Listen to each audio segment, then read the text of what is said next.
حضرت یہی مرزا جس نے نبوت جھوٹا دعویٰ کیا، تو اس کے بارے میں جو حضرت نے پیشن گوئی فرمائی تھی، سبحان اللہ، اس کا بھی میں چاہوں گا کچھ پس منظر بیان. سبحان اللہ. ہوا یہ تھا، باقاعدہ لاہور میں پہنچ گیا. اب جب لاہور میں پہنچا اور وہ اپنی کوئی بدماشی اور شرارتیں کرنے لگا، تو وہاں کے جو صالحین و علماء تھے، آپ بڑے مسترب ہوئے. آپ نے پیر جماعت علی شاہ صاحب کی بارگاہ میں وفد کو بھیجا اور عرض کی کہ حضور آپ تشریف لے آئیں. اب پیر جماعت علی شاہ صاحب فوراً وہاں سے اٹھے. آپ نے فرمایا ہم لاہور کی شاہی مسجد میں جمعہ پڑھیں گے. کیا کہنا. اگلے دن آپ نے شاہی مسجد میں جمعے کی نماز ادا کی. جمعے کی نماز ادا کرنے کے بعد بڑے مجمع میں آپ نے خطاب ارشاد فرمایا اور عقیدہ ختم نبوت کو ڈنکے کی چوٹ پر بیان کیا. سبحان اللہ. واہ. اور آپ نے ایسے انداز میں بیان کیا، کتابوں میں آتا ہے انہی دنوں کے دوران جی پیر سیدی مہر علی شاہ صاحب بھی لاہور تشریف لائے.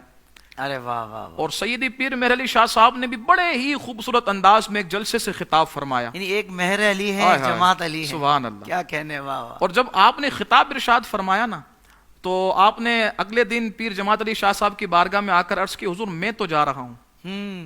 تو پیر جماعت علی شاہ صاحب نے ارشاد فرمایا کہ مہر علی مجھے اکیلا چھوڑ کر جا رہے ہو؟ اب پیر مہر علی شاہ صاحب، میں نے کہا نا فراست کا نور جو ہوتا ہے نا، وہ الحمدللہ ہمارے سنی علماء کو عطا ہوا ہے. واہ واہ واہ واہ. پیر مہر علی شاہ صاحب نے ارشاد فرمایا کہ حضور مجھے پتا چل گیا ہے، میں تو یہاں شکار کرنے کے لیے آیا تھا، لیکن مجھے پتا چل گیا یہ شکار میرا نہیں آپ کا ہے.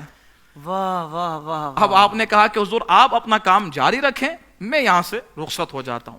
اب آپ نے ایک جلسے میں اعلان فرمایا کہ لوگوں، میں اس وقت تک لاہور سے جاؤں گا نہیں جب تک مرزا یہاں سے جاتا نہیں ہے. اچھا، پھر آپ نے اعلان فرمایا کہ مرزا کو میں کہتا ہوں آئے میرے سامنے، اگر نبوت کا دعویٰ کر رہا ہے تو اپنے نبوت کو سچا ثابت کرے. آپ نے کہا میں سامنے اس سے مقابلہ کروں گا. پھر آپ نے فرمایا کہ وہ نہیں آئے گا، اس کی کیا مجال کہ وہ آئے. فرمایا محفل اس کے یہاں پر سجاؤ جہاں وہ رکا ہوا ہے، اسی علاقے میں محفل سجاؤ، جماعت علی شاہ خود وہاں جائے گا. کیا کہنے. واہ واہ. اور ہوا یہ کہ جس مکان میں مرزا رہ رہا تھا، اسی مکان کے سامنے ایک بہت بڑا باغ تھا، وہاں اسٹیج لگایا گیا. جی. آپ نے اس اسٹیج کے ساتھ ایک بہت بڑی نشست کا اہتمام کیا. لاہور کے علماء اور ملک بھر کے علماء وہاں تشریف لاتے اور عقیدہ ختم نبوت پر بیان فرماتے. اور پھر آپ آخری میں عقیدہ ختم نبوت کے جو چیدہ اور اہم مسائل ہیں اسے آپ بیان فرماتے. ہوتا رہا یہ، لیکن وہ اس کی ہمت نہ ہوئی کہ وہ کوئی جواب دے سکے یا آ سکے. اب معاملہ یہ ہوا کہ جب 26 مئی آئی تو پیر جماعت علی شاہ صاحب نے ارشاد فرمایا کہ میں یہاں پر اعلان کر رہا ہوں اور تمہیں خوشخبری سنا رہا ہوں. واہ. کہ الحمدللہ رب کے کرم سے مجھے پتا چل گیا ہے کہ یہ فتنہ اب زیادہ دیر تک نہیں رہے گا، بلکہ 24 گھنٹے میں رب تعالیٰ اس فتنے سے اسلام کے ماننے والوں کو نجات عطا فرما دے گا. سبحان اللہ. اب آپ نے فرمایا بس ہم محفل یہیں پر ختم کرتے. اب جلسہ یہیں پر ختم ہو گیا. ٹھیک ہے. ہوا یہ کہ عشاء کے بعد جلسہ ختم ہوا. اب کچھ دیر گزری، رات میں اسے ہیضہ ہو گیا. اور اس نے ایک جگہ خود کہا تھا کہ جو ہیضے کی موت مرتا ہے وہ کتے کی موت مرتا ہے. خود کہا تھا. خود کہا تھا.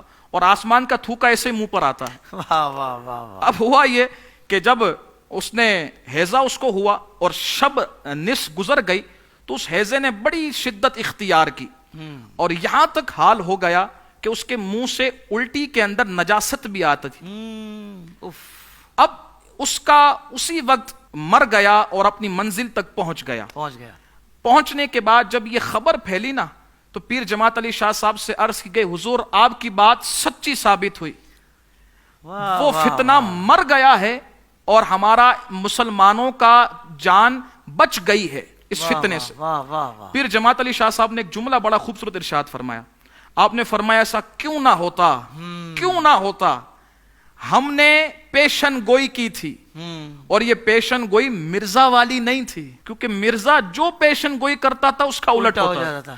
آپ نے فرمایا یہ پیشن گوئی ہم نے کی ہے، مرزا والی پیشن گوئی نہیں ہے. اس کے حضور کیا مطلب؟ یہ علی والوں کی پیشن گوئی. فرمایا مطلب یہ ہے کہ جس نبی کا میں ماننے والا ہوں وہ سچا نبی ہے، اور جس نبی کا میں غلام اپنا دعویٰ کرتا ہوں اور وہ دعویٰ جھوٹا نہیں سچا ہے. اس سچے دعوی غلامی کی دلیل ہے کہ الحمدللہ جو کہا تھا وہ سچ ثابت ہوا. اللہ اکبر. سبحان اللہ.